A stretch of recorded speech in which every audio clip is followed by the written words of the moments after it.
Muy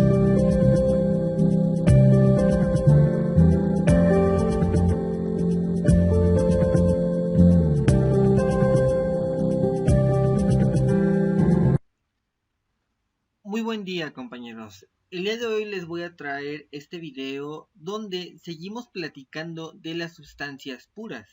Entonces, ya sabemos definir lo que es una sustancia pura y sabemos que dentro de ellas está el agua, que en termodinámica lo usamos bastante para poder definir muchos conceptos. Y entre ellos, las cosas que tenemos que seguir platicando son los diagramas de fase. Ahora, ¿qué es un diagrama de fase? Prácticamente el diagrama de fase nos ayuda a entender, a interpretar muchos conceptos, en especial de una sustancia pura. Tú vas a encontrar diagramas de fase de diferentes sustancias.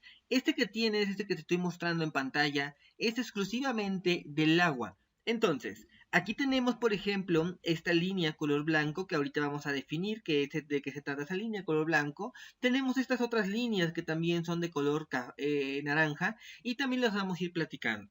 Entonces, este diagrama pertenece al agua y el diagrama es un diagrama de temperatura contra volumen.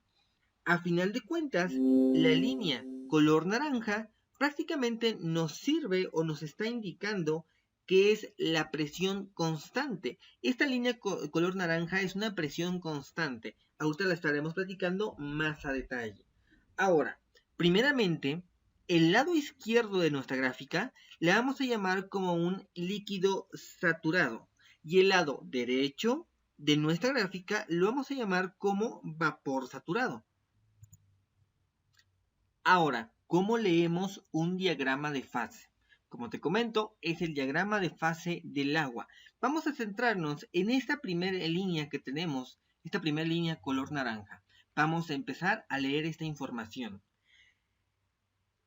Del lado izquierdo, que tenemos un líquido saturado, podríamos decir que en este momento, a esta temperatura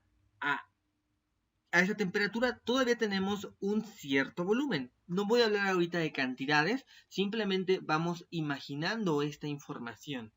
Podemos decir que en este punto nosotros tenemos 100% de líquido y por esa razón recordaremos nosotros que lo llamamos líquido saturado. Ahora, la temperatura es constante y esa temperatura también tiene una presión constante que es de 0.1 megapascales. Recordemos que a final de cuentas es aproximadamente la presión de una atmósfera.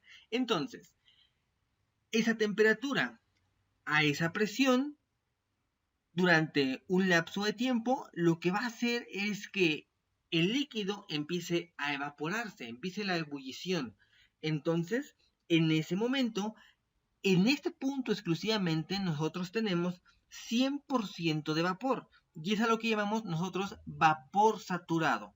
Ahora, a partir de aquí, imaginemos que la temperatura empieza a crecer y por ende también nuestra presión empieza a aumentar, que viene siendo esta información que tenemos aquí. Esto sería como daríamos lectura a esta línea. Ahora, también es importante mencionar esta parte. Nótese que en este paso estamos convirtiendo de líquido a vapor, pero la temperatura se mantiene constante, al igual que la presión, no hay cambio de presión. La temperatura y la presión es constante, pero ya estamos convirtiendo o está a punto de cambiar de una fase líquida a una fase gaseosa, a un vapor. Entonces, si tú lo notaste, porque recuerda que estamos hablando respecto al agua y estamos hablando que 0.1 megapascales es aproximadamente una atmósfera, recordemos que cuando estamos a una atmósfera, la temperatura aproximada de ebullición son los 100 grados centígrados.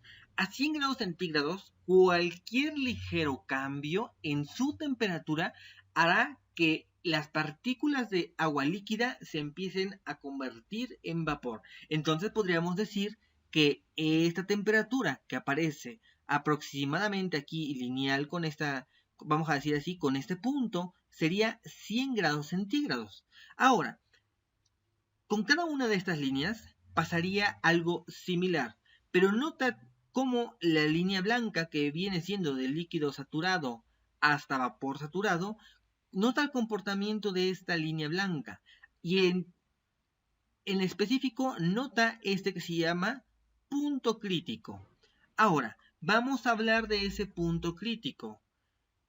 Ese punto crítico es un punto donde no existe una diferencia entre líquido y vapor. En pocas palabras, no podemos saber con exactitud qué pasa entre líquido y vapor. Ese punto crítico está dado también en una temperatura muy específica que para el agua es de 374 grados centígrados. Entonces, a esa temperatura, 374 grados centígrados, podemos encontrar que el agua pasa de líquido a gaseoso, pero no sabemos con exactitud la diferencia entre ellos. En pocas palabras, no puedo saber si hay más líquido o hay más gas. Eso pasa en el punto crítico, que viene siendo, aquí como lo tenemos en el diagrama, 22.09 megapascales. Ahora, imaginemos a más presión. A más presión pasará algo similar del punto crítico. En pocas palabras, después del punto crítico ya no sabemos la diferencia que existe entre líquido y vapor.